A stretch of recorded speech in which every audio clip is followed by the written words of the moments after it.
Okay, everybody, here we are again. This is the next to the last chapter, I should say, in the study of Nrsimhadeva and Prahlada Maharaj. This is chapter 9, Srimad Bhagavatam, Canto 7.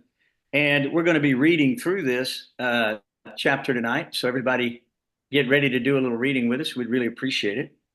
And I'll go ahead and start with pranams.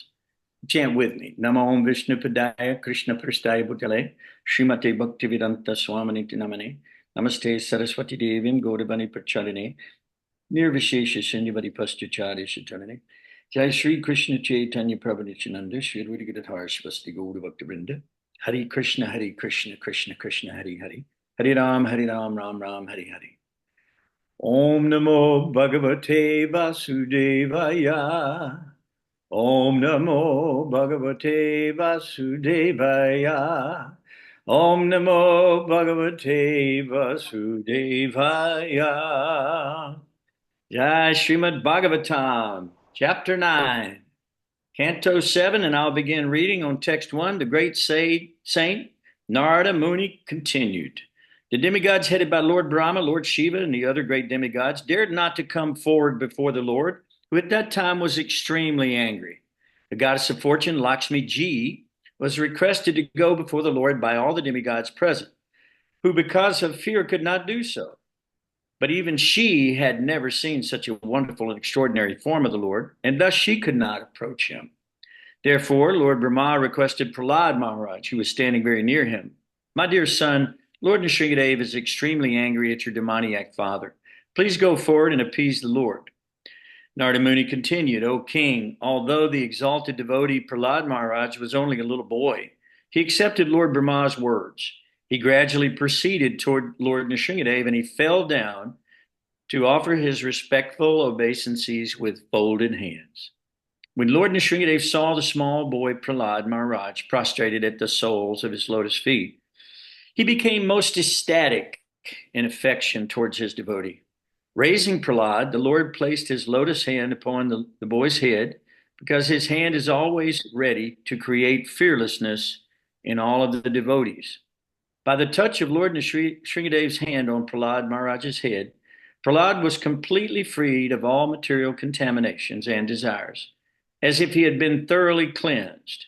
Therefore, he at once became transcendently situated, and all the symptoms of ecstasy became manifest in his body. His heart filled with love, his eyes with tears, and thus he was able to completely capture the lotus feet of the Lord within the core of his heart. Prahlad Maharaj fixed his mind and sight upon Lord Nrsimhadeva with full attention and complete trance. With a fixed mind, he began to offer prayers in love with a faltering voice. Prahlad Maharaj prayed, how is it possible for me, who have been born in a family of asuras, to offer suitable prayers to satisfy the Supreme Personality of Godhead? Even until now, all the demigods headed by Lord Brahma and all of the saintly persons could not satisfy the Lord by streams of excellent words, although such persons are very qualified, being in the mode of goodness.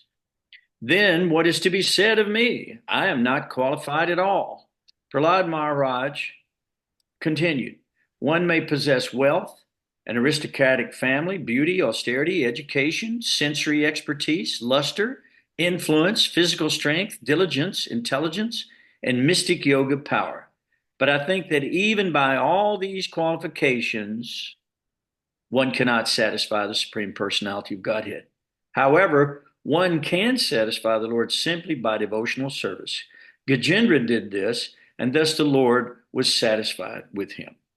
If a Brahmana has all 12 of the Brahminical qualifications, as they are stated in the book called Sanat Sujata, but is not a devotee and is adverse to the lotus feet of the Lord, he is certainly lower than a devotee who is a dog eater, but has dedicated everything, mind, words, activities, wealth, and life to the Supreme Lord. Such a devotee is better than such a Brahmin because the devotee can purify his whole family, whereas the so-called Brahmana in a position of false prestige cannot purify even himself. Okay, anybody want to pick up the next 10? Yes, Hare Krishna. Thank you. The Supreme Lord, The Supreme Lord, the Supreme Personality of Godhead, is always fully satisfied in himself. Therefore, when something is offered to him, the offering by the Lord's mercy is for the benefit of the devotee. The Lord does not need service from anyone. To give an example, if one's face is decorated, the reflection of one's face in a mirror is also seen to be decorated. Therefore, although I was born in a demoniac family, I may without a doubt offer prayers to the Lord with full endeavor as far as my intelligence allows. Anyone who has been forced by ignorance to enter the material world may be purified of the material life. If he offers prayers to the Lord and hears the Lord's glories, if he offers prayers to the Lord and hears the Lord's glories. O my Lord, all the demigods headed by Lord Brahma are sincere servants of your lordship, who are situated in a transcendental position. Therefore, they are not like us, Prahlada and his father, the demon Hiranyakashipu. Your appearance in this fearsome form is your pastime for your own pleasure. Such an incarnation is always meant for the protection and improvement of the universe. My Lord Nrsimhadeva, please therefore cease your anger now that my father, the great demon Hiranyakashipu, has been killed, since even saintly persons take pleasure in killing of a scorpion or a snake. All the worlds have achieved great satisfaction because of the death of this demon. Now they are confident of their happiness, and they will always remember your auspicious incarnation in order to be free from fear. My Lord, who are never conquered by anyone, I am certainly not afraid of your ferocious mouth and tongue, your eyes bright like the sun or your frowning eyebrows. I do not fear your sharp, pinchy teeth, your garland of intestines, your mane soaked with blood, or your high wedge-like ears. Nor do I fear your tumultuous roaring, which makes elephants flee to distant places, or your nails, which are meant to kill your enemies. Hare Krishna. Very nice. Thank you. O most powerful, insurmountable Lord, who are kind to the fallen souls, I have been put into the association of demons as a result of my activities, and therefore I am very much afraid of my condition of life within this material world. When will that moment come when you will call me to the shelter of your lotus feet, which are the ultimate goal for liberation from conditional life? O Great One, O Supreme Lord, because of the combination with pleasing and displeasing circumstances, and because of separation from them, one is placed in most regrettable position within heavenly or hellish planets, as if burning in a fire of lamentation. Although there are many remedies by which to get out of miserable life, any such remedies in the material world are more miserable than the miseries themselves. Therefore, I think that only remedy is to engage in your service. Kindly instruct me in such service. O my Lord, Nrsimhadev, by engaging your transcendental loving service in the association of devotees who are liberated souls, Hamsas, I shall become completely uncontaminated by the association of the three modes of material nature and be able to chant the glories of your Lordship, who are so dear to me. I shall chant your glories, following exactly in the footsteps of Lord Brahma and his disciplic succession. In this way, I shall undoubtedly be able to cross the ocean of nescience. O my Lord Nrsimhadev, O Supreme, Because of bodily conception of life, embodied souls neglected, and not cared for by you cannot do anything for their betterment. Whatever remedies they accept, although perhaps temporarily beneficial, are certainly impermanent. For example, a father and mother cannot protect their child. A physician and medicine cannot relieve the suffering patient. And a boat on the ocean cannot protect a drowning man.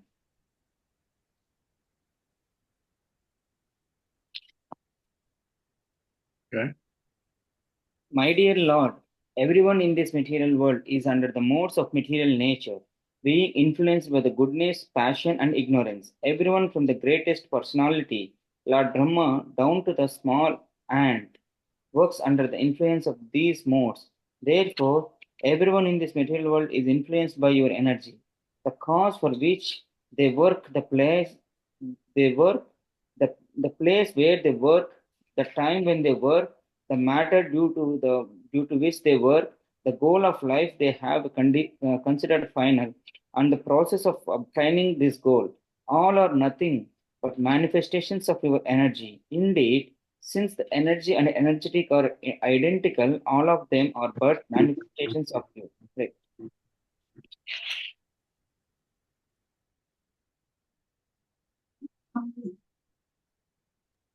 Okay. Anyone next? Yes, can I? Yes, please. Text 21. O Lord, O Supreme Eternal, by expanding your plenary portion, you have created the subtle bodies of the living entities through the agency of your external energy, which is agitated by time. Thus, the mind entraps the living entity in unlimited varieties of desires to be fulfilled by the Vedic directions of karma kanda, fruitive activity, and the 16 elements. 16 elements. Who can get free from this entanglement unless he takes shelter of your lotus feet?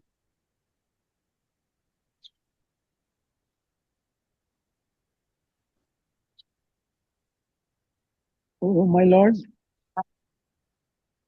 O Supreme Great, you have created this material world of 16 constituents, but you are transcendental to their material qualities.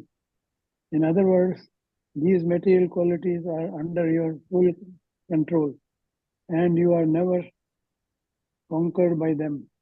Therefore, the time element is your representation. My Lord, O Supreme, no one can conquer you. As for me, however, I am being crushed by the wheel of time, and therefore I surrender fully unto you. Now kindly take me under the protection of your lotus feet.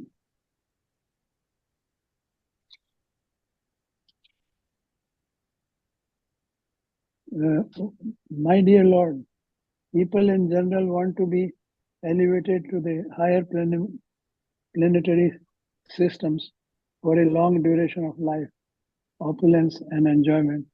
But I have seen all of these through the activities of my father. When my father was angry, he laughed sarcastically at the demigods. They were immediately vanquished simply by seeing the movements of his eyebrows. Yet my father, who was so powerful, has now been vanquished by you within a moment.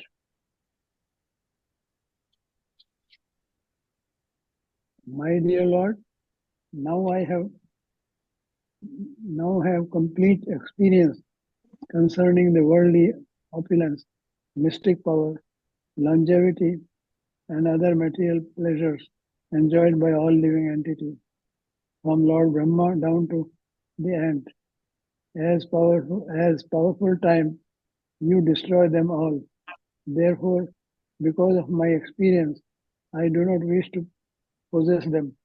My dear Lord, I request you to place me in touch with your pure devotee and let me serve him as a sincere servant.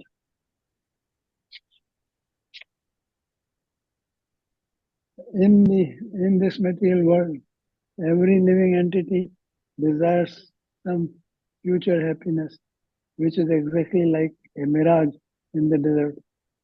Where is water? Where is water in the desert? Or, in other words, where is the happiness in this material world? As for this body, what is its value? It is merely a source of various diseases. The so-called philosophers, scientists, and politicians know this very well, but nonetheless, they aspire for temporary happiness. Happiness is very difficult to obtain, but because they are unable to control their senses, they run after the so-called happiness of the material world and never come to the right conclusion. O my Lord, O Supreme, because I was born in a family full of the hellish material qualities of passion and ignorance, what is my position, and what is to be said of your causeless mercy, which was never offered ever to Lord Brahma, Lord Shiva, which was never offered to Lord, even Lord Brahma, Lord Shiva, or the goddess of fortune Lakshmi. You never put your lotus hand upon their heads, but you have put it upon mine.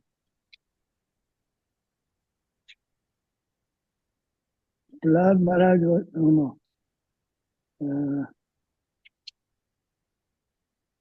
unlike an ordinary living entity, my Lord, you do not discriminate between friends and enemies, the favorable and the unfavorable. Because of you, there is no conception of higher and lower.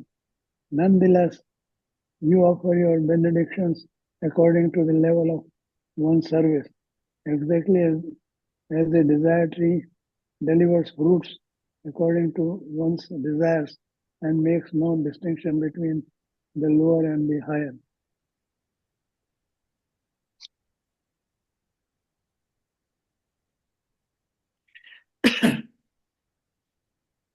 My dear Lord, O Supreme Personality of Godhead, because of my association with the material desires, one after another, I was gradually falling into a blind well full of snakes, following the general populace. But your servant Narada Muni kindly accepted me as a disciple and instructed me how to achieve this transcendental position. Therefore, my first duty is to serve him. How could I leave his service? Text 29. My Lord, O unlimited reservoir of transcendental qualities, you have killed my father, Hiranyakashipu, and saved me from his sword. He had said very angrily, if there is any supreme controller other than me, let him save you. I shall now sever your head from your body. Therefore, I think that both in saving me and killing him, you have acted just to prove true the words of your devotee. There is no other cause. Is that it? Yep, that's fine. If you want to read a couple more, if anybody else would like to jump in at this time. I could read some if you want. Okay, thank you. Okay. 30. My dear Lord, you alone manifest yourself as the entire cosmic manifestation, for you existed before the creation. You exist after the annihilation, and you are the maintainer between the beginning and the end. All this is done by your external energy through actions and reactions of the three modes of material nature. Therefore, whatever exists externally and internally is you alone. My dear Lord, O Supreme Personality of Godhead, the entire cosmic creation is caused by you, and the cosmic manifestation is an effect of your energy. Although the entire cosmos is but you alone, you keep yourself aloof from it. The conception of mine and yours is certainly a type of illusion, Maya, because everything is an emanation from you and is therefore not different from you. Indeed, the cosmic manifestation is not different from you, and the annihilation is also caused by you. This relationship between your lordship and the cosmos is illustrated by the example of the seed and the tree, of the subtle cause and the gross manifestation. O my Lord, O Supreme Personality of Godhead, after the annihilation, the creative energy is kept in you, who appear to sleep with half-closed eyes. Actually, however, you do not sleep like an ordinary human being, for you are always in a transcendental stage beyond the creation of the material world, and you always feel transcendental bliss. As Karandakashaya Vishnu, you thus remain in your transcendental status, not touching material objects. Although you appear to sleep, this sleeping is distinct from sleep in ignorance. This cosmic manifestation, the material world, is also your body. This total sum of matter is agitated by your potent energy, known as Kala Shakti, and thus the three modes of material nature are manifested. You awaken from the bed of Sesha, Ananta, and from your navel a small transcendental seed is generated. It is from this seed that the lotus flower of the gigantic universe is manifested, exactly as a banyan tree grows from a small seed. From the great lotus flower, Brahma was generated, but Brahma certainly couldn't see nothing but the lotus. Therefore, thinking you to be outside, Lord Brahma dove into the water and attempted to find the source of the lotus for 100 years. He could find no trace of you, however, for when a seed fructifies, the original seed cannot be seen. Lord Brahma, who is celebrated as Atma Yoni, having been born without a mother, was struck with wonder. Thus he took shelter of the lotus flower, and when he had been purified after undergoing severe austerities for many hundreds of years, he could see that the cause of all causes, the Supreme Personality of Godhead, was spread throughout his own body and senses, just as aroma, although very subtle, is perceived on the earth. Lord Brahma could then see you possessing thousands and thousands of faces, feet, heads, hands, thighs, noses, ears, and eyes. You were very nicely dressed, being decorated and bedecked with varieties of ornaments and weapons. Seeing you in the form of Lord Vishnu, your symptoms and form being transcendental, your legs extending from the lower planets, Lord Brahma achieved transcendental bliss. My dear Lord, when you appeared as Hayagriva with the head of a horse, you killed two demons known as Madhu and Kaitaba, who were full of the modes of passion and ignorance. Then you delivered the Vedic knowledge to Lord Brahma. For this reason, all the great saints accept your forms as transcendental, untinged by material qualities. In this way, my Lord, you appear in various incarnations as a human being, an animal, a great saint, a demigod, a fish, or a tortoise, thus maintaining the entire creation in different planetary systems and killing the demoniac principles. According to the age, O my Lord, you protect the principles of religion. In the age of Kali, however, you do not assert yourself as the Supreme Personality of Godhead, and therefore you are known as Tri-Yuga, or the Lord who appears in 3 yugas. My dear Lord of the Vaikuntha planets, where there is no anxiety, my mind is extremely sinful and lusty, being sometimes so-called happy and sometimes so-called distressed. My mind is full of lamentation and fear, and it always seeks more and more money. Thus it has become polluted and is never satisfied in topics concerning you. I am therefore most fallen and poor. In such a status of life, how shall I be able to discuss your activities? My dear Lord, infallible one, my position is like that of a person who has many wives, all trying to attract him in their own way.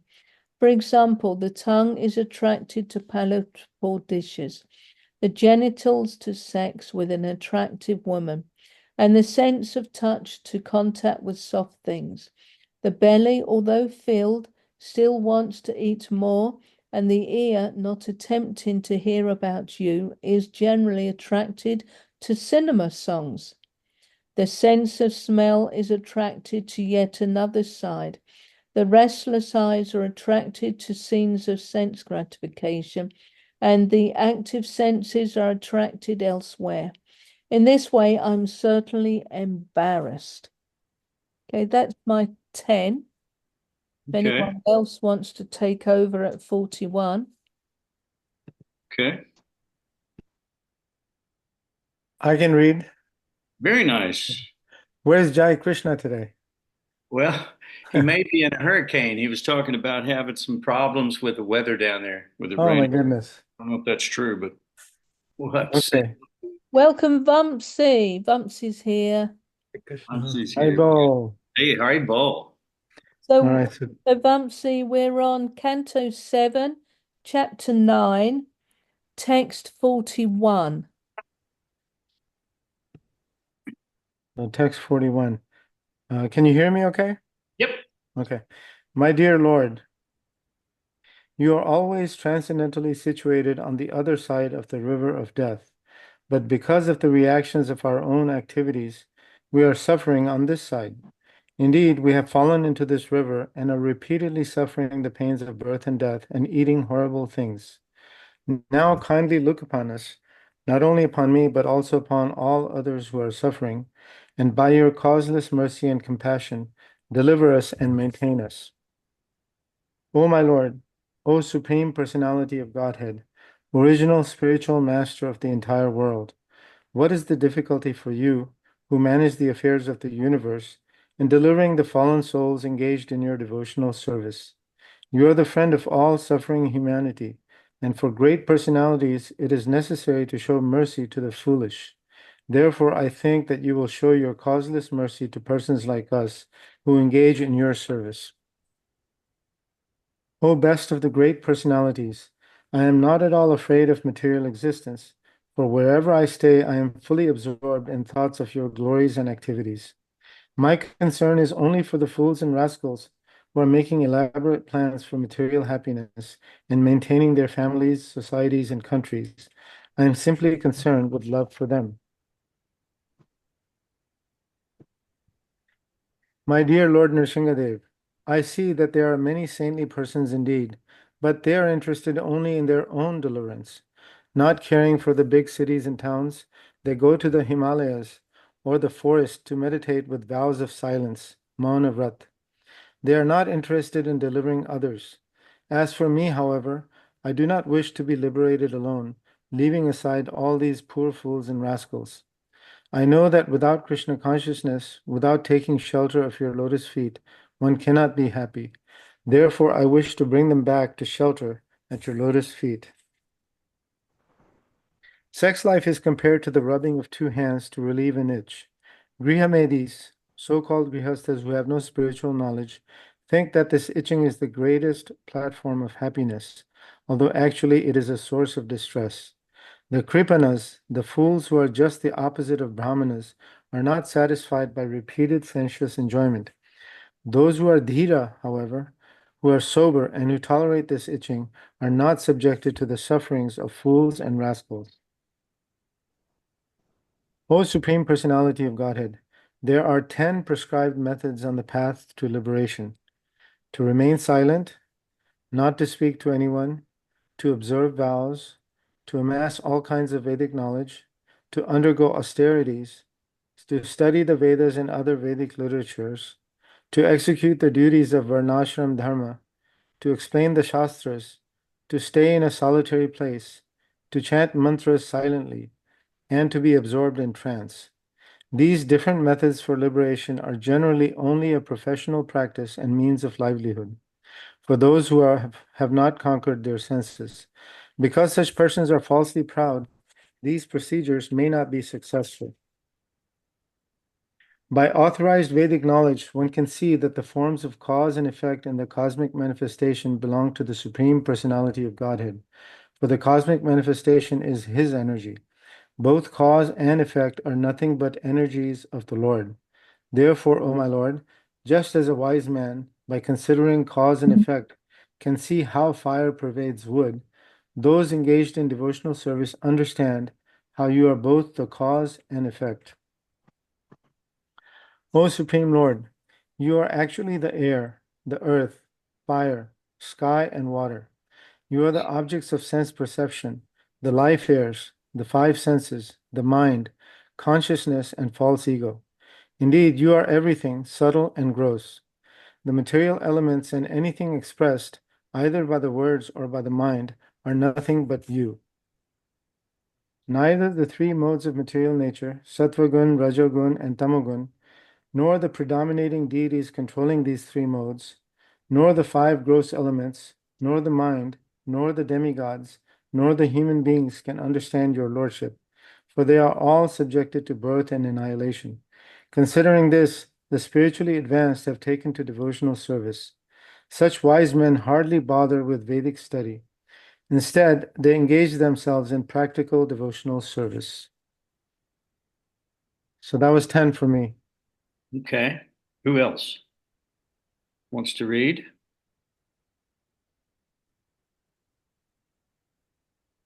Hare Krishna, if I can Oh, read. please, Vamsi, please. So starting with 50. Therefore, O Supreme Personality of Godhead, the best of all persons to whom prayers are offered, I offer my respectful obeisances unto you, because without rendering 6 kinds of devotional service unto you, offering prayers, dedicating all the results of activities, worshipping you, working on your behalf, always remembering your lotus feet, and hearing about your glories, who can achieve that which is meant for the Paramahamsas?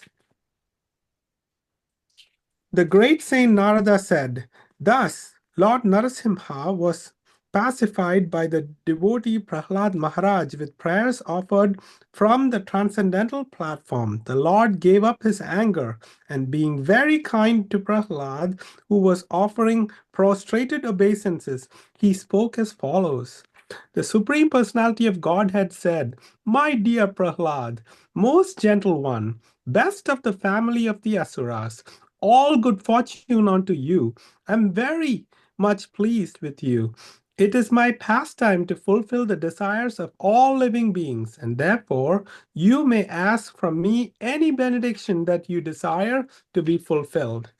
My dear Prahlad, may you live a long time. One cannot appreciate or understand me without pleasing me, but one who has seen or pleased me has nothing more for which to lament for his own satisfaction. My dear Prahlad, you are very fortunate. Please know from me that those who are very wise and highly elevated tries to please me in all different modes of mellows. For I am the only person who can fulfill all the desires of everyone. Narada Muni said, Prahlad Maharaj was the best person in the family of the Asuras, who always aspire for material happiness. Nonetheless, although allured by the Supreme Personality of Godhead who offered him all benediction for the material happiness. Because of his unalloyed Krishna consciousness, he did not want to make any material benefit for sense gratification. Okay. All right. You'll go to the next chapter, or? No, I think we're going to stop there for tonight. We've got one more chapter left. It's a short chapter the next time around. So at this point, we'll just go back over this chapter. And if anybody has any comments or questions or anything they'd like to add, please do at this time. So this is a wonderful chapter. All this whole story is wonderful. And we have one more chapter after this, about 48 verses, and then we'll complete the story of Nrsimhadeva and Prahlada. So any elucidations, any points anybody would like to make at this point? Please go ahead at this time. One of my favorite verses is 28. And my spiritual master actually put this to song on his Pada Kamala album. Really? Oh, dear Lord, O Supreme Personality of Godhead, because it says everything. Because of my association with material desires, one after another, I was gradually falling into a blind well full of snakes, following the general populace. But your servant, Narada Muni, kindly accepted me as his disciple and instructed me how to achieve this transcendental position. Therefore, my first duty is to serve him. How could I leave his service? So this is our mood, isn't it? As we, because we have fallen, we don't have any good qualities. We're right at the bottom of the well. And it's only by the mercy of our spiritual master who pulls us up through his or her instruction and telling us about this knowledge, giving us this knowledge, and then all we can do is just serve to serve that person who has helped us so much by throwing us this line to get us out of this dark well of ignorance. You know, what to speak of people, even animals are indebted permanently to you if you save them. They may be wild animals at first, but if you save them from a situation, they'll become friendly. There's a story of someone in Costa Rica who woke up. Well, first of all, they were down at Tilarán River in Costa Rica, which is filled with crocodiles. And this crocodile had barbed wire all around his mouth. It was unable to eat. So it was suffering dramatically. So this one fisherman there, he undid the barbed wire, and the animal then could snap its jaws. So he didn't think anything else about it. He went home, and the next morning he woke up, and the crocodile was in the bed with him. It had followed him home. It had followed him home, and it slept next to him. It cuddled up next to him because it thought, now this is my savior. This is my salvation. And so they became good friends, and they had a little place in Costa Rica. This was when I was going down there to work. They had a place down there where you could go, and he would swim with the crocodile, and he would ride on the crocodile's back, and no other crocodile would mess with him because he was protected by this alpha crocodile that he had saved. So what to speak of human beings being indebted to the spiritual master who has delivered them from the darkness of ignorance. Even a crocodile has that feeling. So we should have it how much more? Millions of times more. So that's a very good point, though. Extremely good point.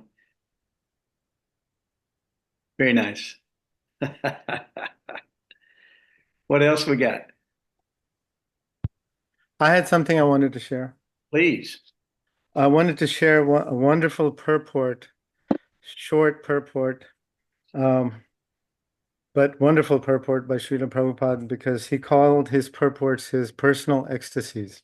Ah, nice. This one has special practical instruction that we can use in our lives also. This is verse 14. in which the translation was, "My Lord Nrsimhadev, please therefore cease your anger now that my father, the great demon Hiranyakashipu, has been killed. Since even saintly persons take pleasure in the killing of a scorpion or snake, all the worlds have achieved great satisfaction because of the death of this demon. Now they are confident of their happiness, and they will always remember your auspicious incarnation in order to be free from fear." And in the purport, and I believe you mentioned this weekend when you were here about the snake being killed. Even saintly persons are happy when the snake is being killed. Purport, the most important point in this verse is that although saintly persons never desire the killing of any living entity, they take pleasure in the killing of envious living entities like snakes and scorpions.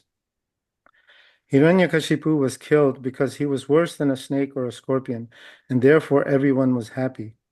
Now there was no need for the Lord to be angry. The devotees can always remember the form of Nrsimhadev when they are in danger, and therefore the appearance of Nrsimhadev was not at all inauspicious. The Lord's appearance is always worshipable and auspicious for all sane persons and devotees. So in our lives, if we face any danger, we can always pray to Lord Nrsimhadev. And in another purport, Srila Prabhupada mentions that we can say that prayer, Namaste Nrsimhadeva, or other prayers to Lord Nrsimhadev. So that was a wonderful point. And then there was another. Well, I had a before you go on, I wanted to interject one thing about what you just said.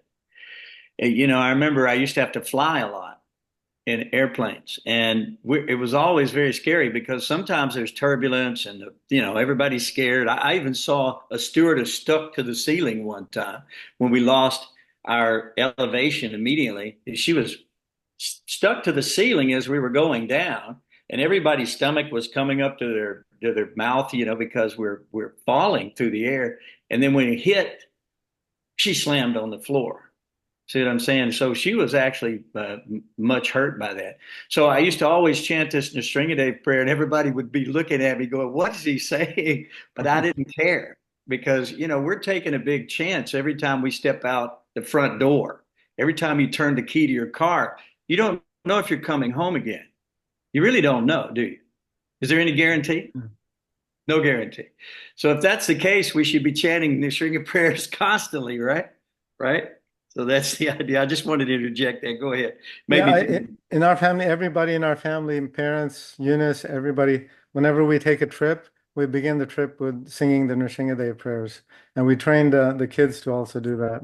Very intelligent. Hopefully they're doing that when they're in college. Then I had a question.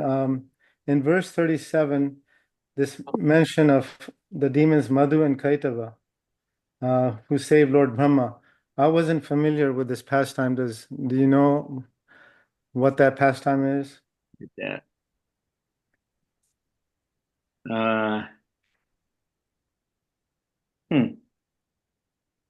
It's verse 37. Mm-hmm. That's another pastime that we should be studying together. That may come up a little later in this whole study, actually, in the Srimad Bhagavatam. I don't know exactly where that story is. Does anybody know?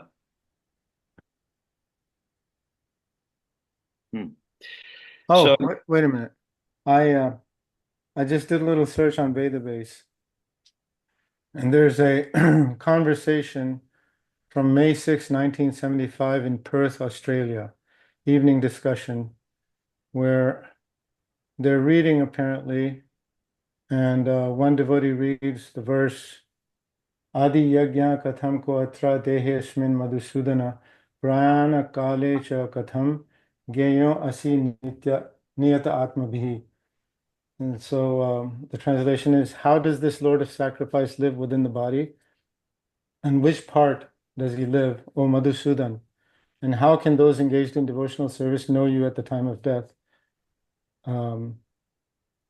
This is a Bhagavad Gita verse. So there's a devotee named Paramahansa Swami. He said, Madhusudana because he killed the demon Madhu.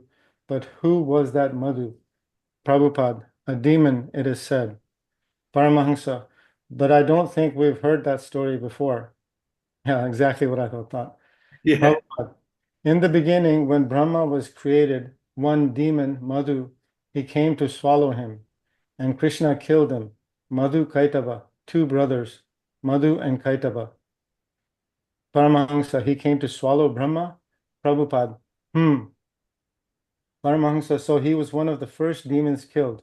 Prabhupada. Yes. That's very nice.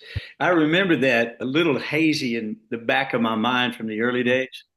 I remember something about that, but I'm not familiar with the actual story in the Srimad Bhagavatam. Do you know, is it in the Bhagavatam? No, I've never seen it before. That's why. Yep. Yeah, me either. But I do remember hearing about it some many years ago, but just kind of vaguely. Huh. Well, that's a very good question, though. We should thank you for getting to the bottom of it by, going to the database. I mean, we can find most of these things if we search them. I wasn't so conversant with that particular story. Okay, well, very good. Anything else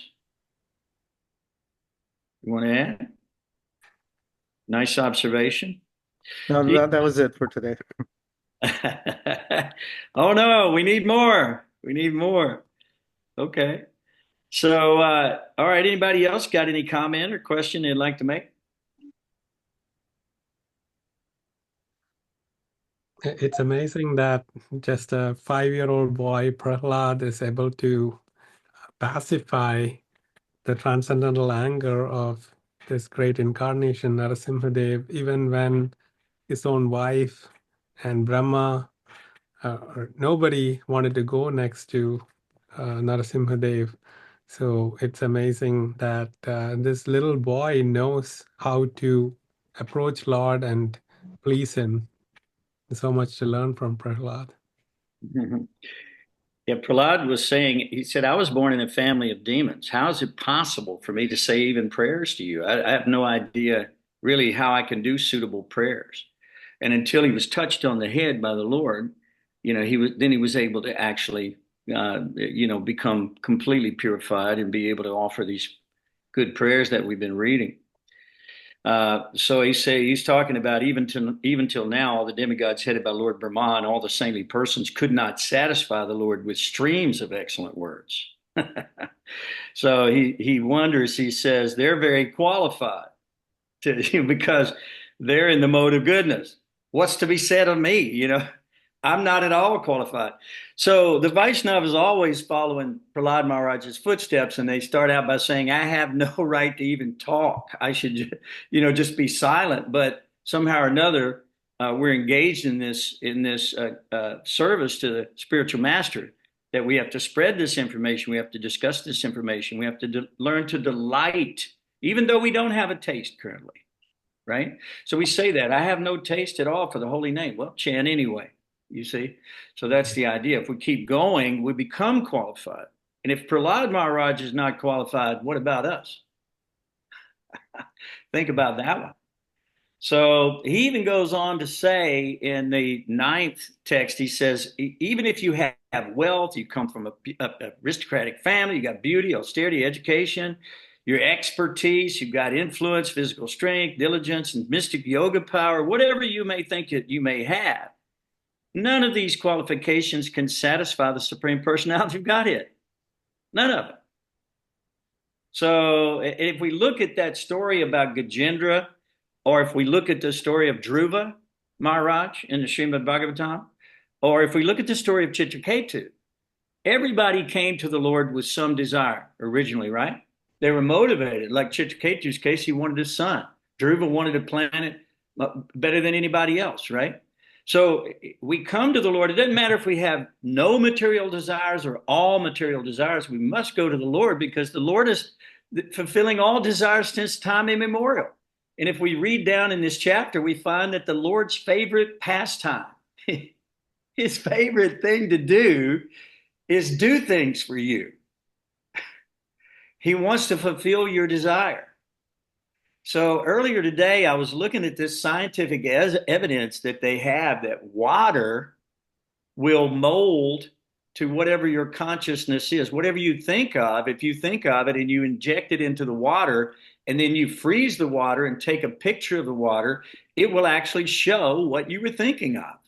And you can do that with like hundreds of different things, and the water memorizes that. It's crystalline. crystal is a source of memory. We use that in our computer chips for all you guys who are doing that. I have a lot of dear friends from India who are on the top of that game, if you know what I mean. So the water is memorizing all of these things. So intelligence is injected even into the smallest nanoparticulate in the universe. And whatever you desire, the Lord has built this system around fulfilling your desires. The body that you have, the body that you're living in right now, is the fulfillment of your previous desires. And what you're desiring now is creating the body that you will have in the future. So it's like a caterpillar. It goes from one leaf to the next. It doesn't leave the last leaf until it gets the front legs on. You've seen them, right? You've seen the caterpillar do this. They'll put the front legs first, and then they lift the back legs. So that's just like our transmigration of the soul. So if they couldn't satisfy the Lord, and they went with material desires to the Lord, they came out, though, with a pure desire at the end of it all. And they learned their lessons through desiring something material. There's a reaction. And that reaction is something that you need, whether it's good or bad, whether it's pleasurable or painful. There's a lesson to be learned in everything we do. Rangavati and I were talking yesterday. We were coming through an area where I was raised in the mountains there in Tennessee. Not in the mountains, but kind of in the valley of, at the base of the mountains. And we were saying, that, hey, all this is mundane, all this is, it's useless and all that, but it's not true. If we look at our lives, we can see what our past lives, what our difficulties were, because we're bringing them with us in our subtle body. And by bringing those things with us in our subtle body, we have a chance, by looking at our own lives, to purify ourselves and to find out what those problems are. Just like Prahlada says later, he said, what use is the body? It's just a source of various diseases. So even our diseases are part of our karmic reaction.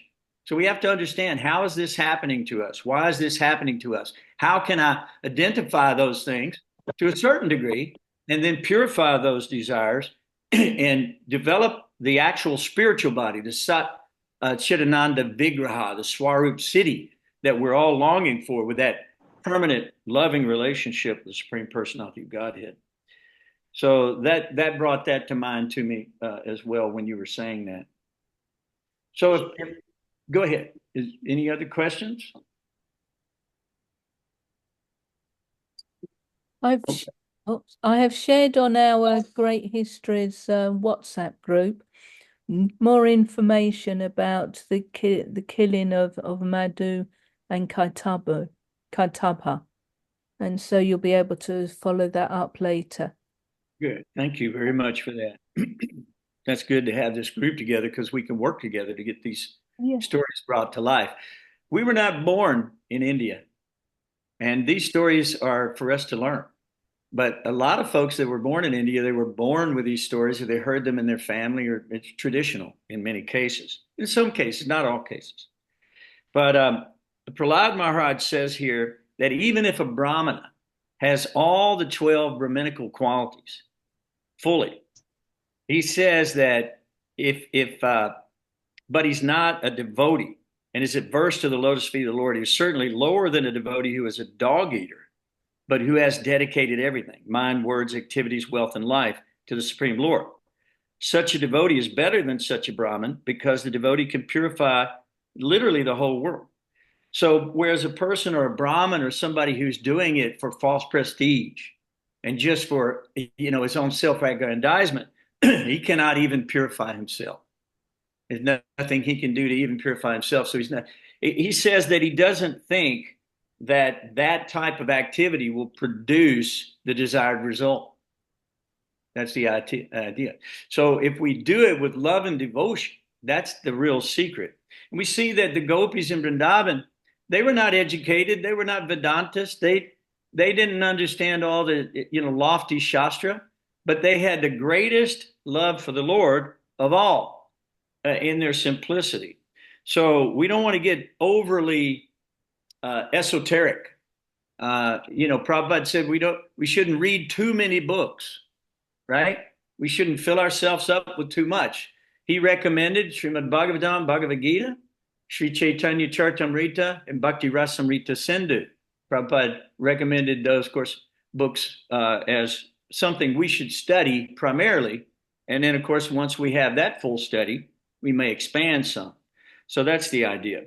But the Lord can only be satisfied by loving devotional service. You have nothing to really offer God. Everything you have is coming to you from God. What do you have? What do you want? Really, what do you want? You're born naked, you die naked. This is something we used to say as Christian children.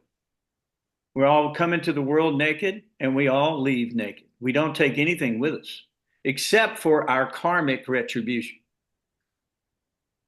So you need to pay very close attention to what your desires are.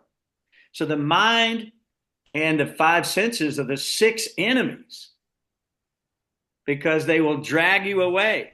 In the Bhagavad Gita, it says, Indriyanam hicharatam yanmano nividhiyate. As a boat on the water is swept away by a strong wind, even one of the senses on which the mind focuses can carry away a man's intelligence. So the idea is to constantly temper the mind with the intelligence. Now, we're born in the darkness of ignorance, so we don't really have the intelligence to be able to direct our lives. So we have to approach this spiritual master, Tadvidi Pratipratena, Pariprasnena Sevya.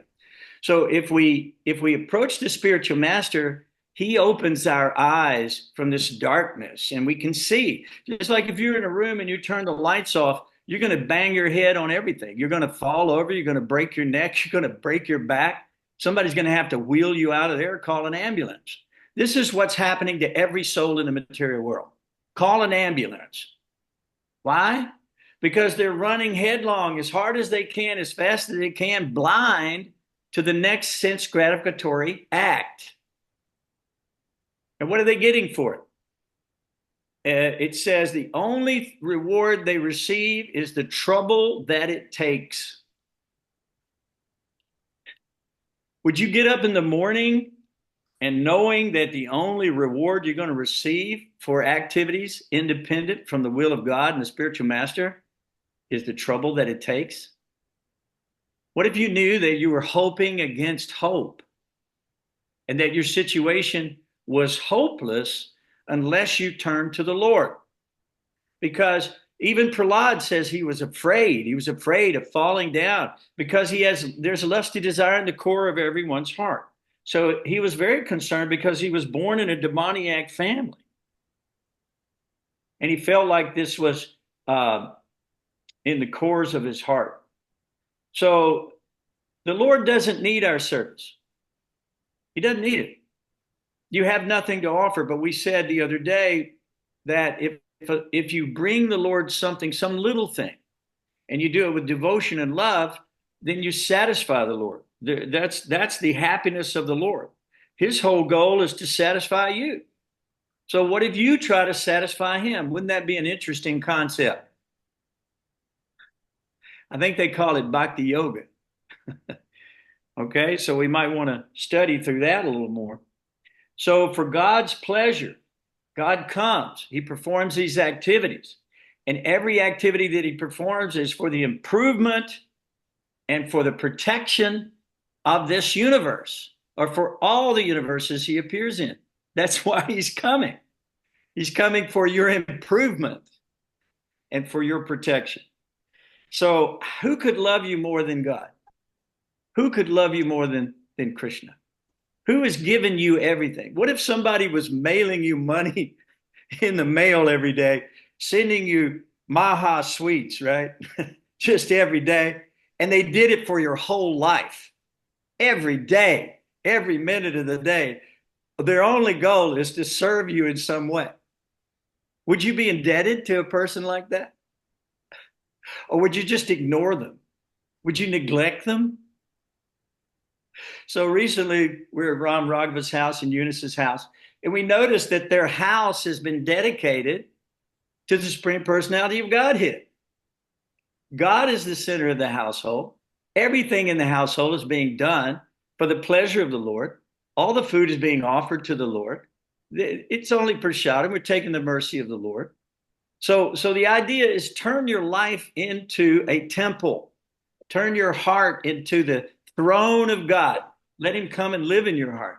Let him sit on the throne and decorate that throne with your loving devotion.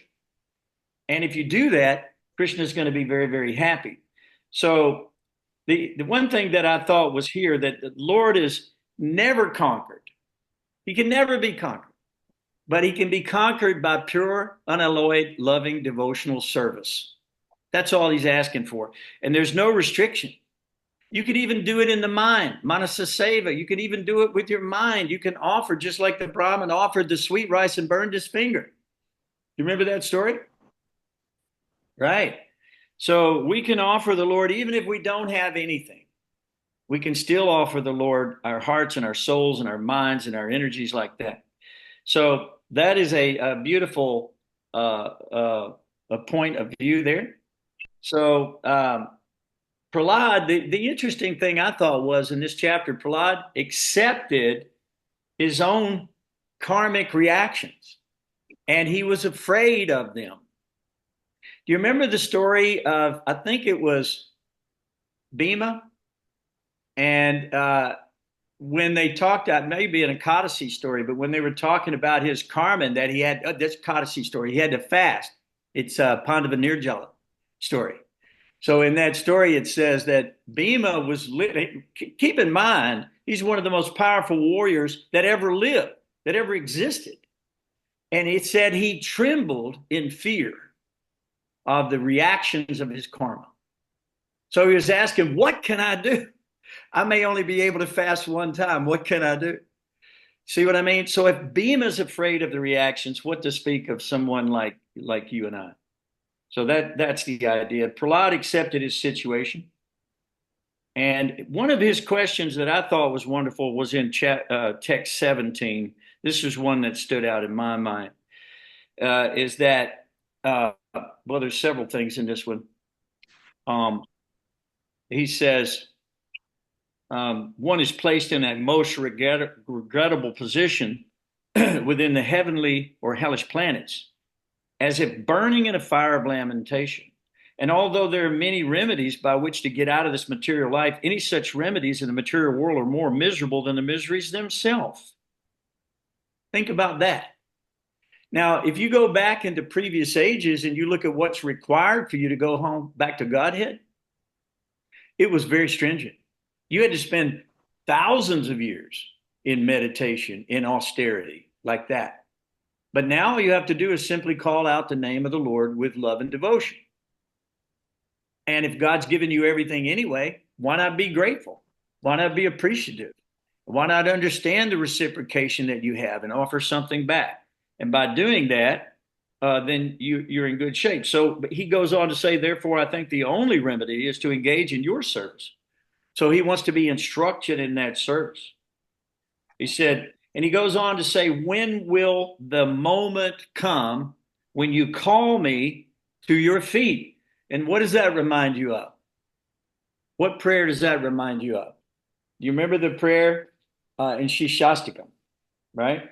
Nayanam galara shridayara, varanam gadgara rudayagara, pulakar nichitam bapukara, tavanama grahane bhavishati. Oh, my Lord, when will my eyes be decorated with tears of love flowing constantly when I chant your holy name? When will my voice choke up? And will my hairs on the body stand at the recitation of your holy name? So this should be our question daily. We should ask ourselves, when will I have this desire? And first we have to come to Nadanam Najanam Nasundaram Kavitam Va Jagadisha Kamane Mama Janmani Janmani Ishvare Bhavatad Bhakti or Hatukita. First of all, we have to get over desires to accumulate wealth. Right? We have to get over the desire for beautiful women or numbers of followers who worship us. But instead, we should only want the Lord's causeless devotional service life after life if we follow these words of Lord Chaitanya Mahaprabhu that we're reading here in this chapter. So we're running out of time, guys. I've got a few pages here, but I'll hit on a couple of more topics. If there's any questions or points you want to interject, please just stop me at any time. And also realize that you can leave anytime. You're not prisoner here. if you have to go, please do so, but come back and watch it later on YouTube because it's nice. We're actually going to be doing some booklets on these stories, on these great stories, because in the Srimad Bhagavatam it's voluminous and sometimes it can be a bit intimidating for people. So if they have the story of Prahlada, or if they just have the story of Chitraketu or Dhruva, or if they have the story of the Pandavas like that, they can just pull on that and they can read that in simplistic terms and take these stories and for their purification. So no one can save you. If you look at text 19, which is just the next couple down the way, it says, whatever remedies they accept, although perhaps temporarily beneficial, are certainly impermanent. A father and mother cannot protect a child. Physician, Rama Raghava, I'm sorry to say, but it says a physician in medicine cannot relieve a suffering patient. Although I'm well aware of that. I bet you are. I bet you see that every day. I've seen cases where the operation is a success, but the patient still dies. I understand. Because that's up to Krishna. That's not up to us. We can't do anything about it. So if we can't even relieve the suffering of a patient, even a boat on the ocean cannot protect a man from the waves and from drowning in those waves. So we have to turn to Krishna. It's our only protection. And I think that's an excellent point in this chapter too, that we should take away. So let's see if there's any other point that I want to make. So, Prahlad, and they're talking about being crushed by the wheel of time. And Krishna says in Bhagavad Gita, time I am, the destroyer of all the worlds, come to engage all peoples. So he asked him, take me under your protection, under the protection of your lotus feet. This is what Prahlad is asking. Take me under your protection because I realize that there is no other protection here, ultimately. And so let's see if we've missed anything. So what he's saying is how could I neglect the service of Narada Muni, who's given me this information, right? So he's dedicated totally to his spiritual master, and that's our position as well. So when he goes on down the line, he says, if I serve my senses, they're never satisfied. My senses can never be satisfied. They're like having many wives. Our senses are like having many wives because they're pulling in every direction. And these great kings had to deal with that too. In the story of Ramchandra, you can see that happening. He has Sita, but I'm saying that these people are pulling at him in different ways. So he says that he is simply concerned with love for the people who are on the other side of the river of death. I thought that was very interesting, that he is concerned with with love for them and compassion for them. And he does not wish to be liberated alone. It's not his concern. He wants to take everyone with him. He can't. So the first thing he's going to do is ask for his father's, he's going to perform rituals. This is in the next chapter.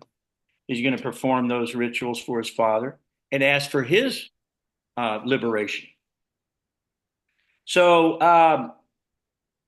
the Lord was pacified by Prahlad Maharaj's prayers. And so he gave up his anger. Let's see what we have here. Text 49. I had a note. Let's see where that is. Got to get to it. There's so much here. We could spend hours on this, but we're just trying to cut through it quickly. So he says, basically, neither the three modes of material nature, sattva guna, rajaguna, and tamaguna, nor the predominating deities controlling these three modes, nor the five gross elements, nor the mind, nor the demigods, nor the human beings can understand your lordship. For they are all subject to birth and death and annihilation. Brahma bhuvanal loko yam karma bandhana. So we know that it doesn't matter where you're at in the universe. It's all a place of misery wherein repeated birth and death will take place. So he goes on to say that the 6 kinds of devotional service unto you, offering prayers, dedicating the results of activities, worshiping you, working on your behalf, always remembering your lotus feet, and hearing about your glories. Without doing that, who can achieve that which is meant for the Paramahamsas? Very, very important point here. So the Lord says to him, he says, after he gave up his anger, he said, all good fortune to you. I'm very pleased with you. Very pleased with your prayers. So his pastimes are there to fulfill the desires of all living beings. And he says, the Lord says to Prahlada, if you please me, you have nothing more to lament. You have nothing more to lament. So he thinks Prahlada is the best of the devotees. And because he did not want any material benediction. And so that's where we start in our devotional service, and that's where we end. We don't want a material benediction. We're looking for devotional service to the Lord, life after life. Just like we quoted the other day in the Shishastakam in text 8, I know no one but the Lord as my master, and he shall remain so even if he handles me roughly by his embrace or doesn't appear before me. He is completely free to do anything and everything, for he is my worshipful Lord unconditionally. The word unconditional is a word that we need to imprint in our hearts and our souls and give ourselves fully to the Lord in surrender. And as we do, we will be rewarded accordingly, according to what Krishna is saying in the Bhagavad Gita. So is there any other question or any other comment? Otherwise, we're going to go ahead and end the class. We don't want to go too late tonight. Okay. We got some folks that are having to check out, so I'm going to go ahead and end the class with your permission. Next week, we have the last reading. I think there's 48 verses, so please be here ready to read. And we'll complete this story of Prahlad Maharaj, and then we'll probably go to the next canto. We'll be in the 8th canto. So we're doing pretty good. I mean, we literally have hours and hours and hours and hours now of discussion on Srimad Bhagavatam that are available to anyone who wants to watch 24 hours a day, 7 days a week on the YouTube. So please avail yourself if you had to leave early. Did you have any point you wanted to make, Rangavati? Okay. All right, guys. Well, thank you so much for being here again tonight. Can't thank you enough. And I'm going to go ahead now and end the meeting for all, and I'll see you next week, same time, same station, okay? Chant after me. Hare Krishna, Krishna Krishna, Hare Hare. Hare Rama, Rama Rama, Hare Hare. All glories to Srila Prabhupada. Thank you guys for coming. Hare Krishna. See you next week.